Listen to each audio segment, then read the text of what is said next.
একটা কাহিনী মনে পড়ে আর কি, সত্য আমার সাথে ঘটছে।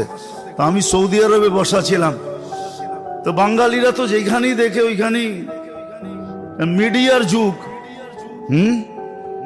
তো একটা আসিল, কিছু ছেলে থাকে না একটু দুষ্ট প্রকৃতির, মানে ওই দুষ্ট না, ও হাসতে হাসতে বলতেছে, দূর হুজুর, আমগো বাংলাদেশি গো কোনো হিসাবই হইব না। ওই কেন? ওই কিয়ামতের দিন আল্লাহ জিজ্ঞাসা করবে, তো দেশ কই? কয় বাংলাদেশ। কইব যা, তোরা এমনি জান্নাতে যা, দুনিয়াতে বহুত কষ্ট করছ তোরা। এমন হাসি পাইছে আমার যে আসলেই তো দেখেন না, আমরা এয়ারপোর্টে যাইতে কত কষ্ট, আইতে কত কষ্ট, এইখানে কত কষ্ট, দেশে গেলে কত কষ্ট। আমাকে কষ্টের তো শেষ নাই, আর কি হিসাব নিব আমাগর থেকে?